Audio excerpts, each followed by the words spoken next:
ناقشنا بالجزء الأول كيف إنه الأمن هو منفعة عامة، وإنه انعدام الأمن المزمن بيمنع الناس من السعي ورا سبل عيشهم بكرامة ومن دون خوف. استكشفنا الدور اللي بتأديه مؤسسات الأمن بالدولة مثل الشرطة أو الجيش بتوفير السلام العامة أو تقويضها. تعلمنا كمان إنه العلاقة بين الجهات الأمنية والمواطنين مهمة كتير للتأكد من إدارة النزاعات المجتمعية بطريقة غير عنيفة. تحسين هالعلاقة غالباً ما بيتطلب إصلاحات جوهرية لقطاع الأمن بالدولة. بتسجيل هيدا الفيديو رح نركز على أكبر المشاكل المتعلقة بحوكمة قطاع الأمن بمنطقة الشرق الأوسط وشمال أفريقيا. في نهجين أساسيين لخلق الأمن بالحقل العام. الأول هو النظرة الصعبة للأمن كقانون ونظام بيتم تطبيقهم بالقوة والإكراه، والتاني هو مفهوم أمن محوره الإنسان باعتباره أمن بيعتمد على الثقة والتعاون وبيشترك بإنتاجه المواطنين والمؤسسات العامة المحلية والجهات الأمنية مثل الشرطة أو الجيش. خدوا مثلاً حالة احتلال ساحة عامة، نهج أمني صارم رح يركز على محاولة منع هيك احتلال كدرجة أولى، مثلاً من خلال إغلاق الشرطة للطرق اللي ممكن إنه يسلكها المتظاهرين أو عن طريق إخلاء الساحة بالقوة. النهج اللي محوره الإنسان رح يركز على ضمان حق المواطنين بالاحتجاج بطريقة سلمية. هون ما بتتدخل قوات الأمن إلا إذا كانت تصرفات المتظاهرين بتقوم على تعريض الآخرين أو الممتلكات الخاصة للخطر. بمعظم بلدان منطقة الشرق الأوسط وشمال أفريقيا بعد النظرة للأمن على أنه أمن صعب هي النموذج السائد اللي بيصيغ كيفية عمل الشرطة أو الجيش.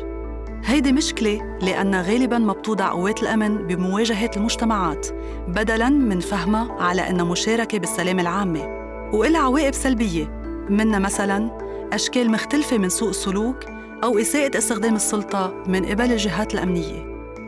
غالباً النهج الصعب بيعزز كمان ثقافة إفلات قوات الأمن من العقاب جراء السلوك الغير قانوني، وهالشي بيعني إنه اللي عم يرتكبوا الانتهاكات عم يفلتوا من العقاب.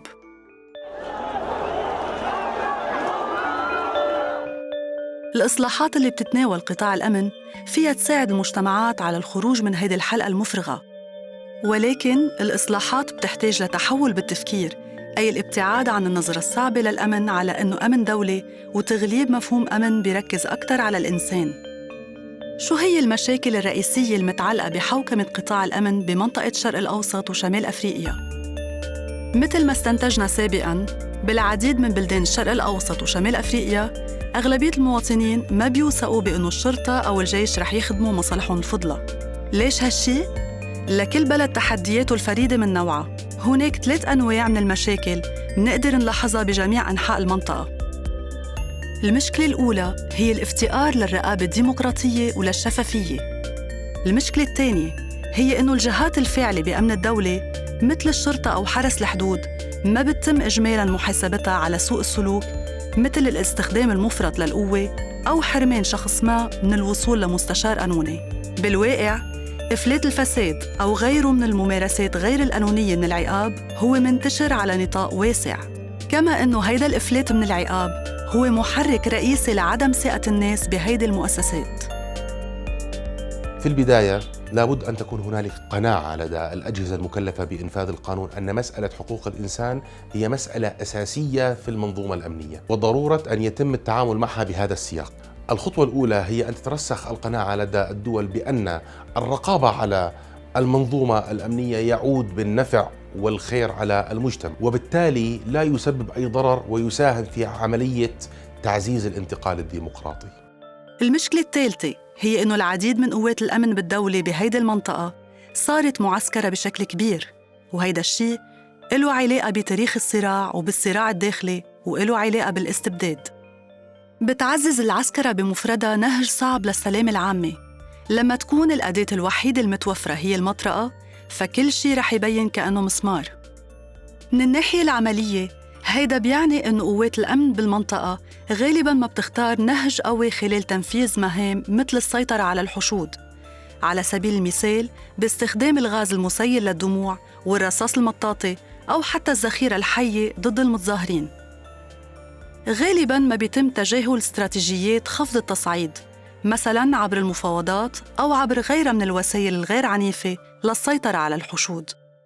لما بنظر إلى عملنا في منظمة العفو الدولية في السنين اللي فاتت على الانتهاكات المختلفة التي تقوم بها الأجهزة الأمنية، بعتقد أن نقطة التحول تبدأ من الرقابة القضائية الحقيقية الجادة، وهذا يعتمد على تواجد أعضاء وكلاء نيابة وأيضاً قضاة عندهم الشجاعة السياسية بالقيام بذلك، لأن في النهاية فرد الأمن يجب أن يعلم أنه ليس من حقه أن يقتل أو أن يعذب أو أن يقوم باختفاء القسري للأفراد بدون أن يكون هناك ثمن.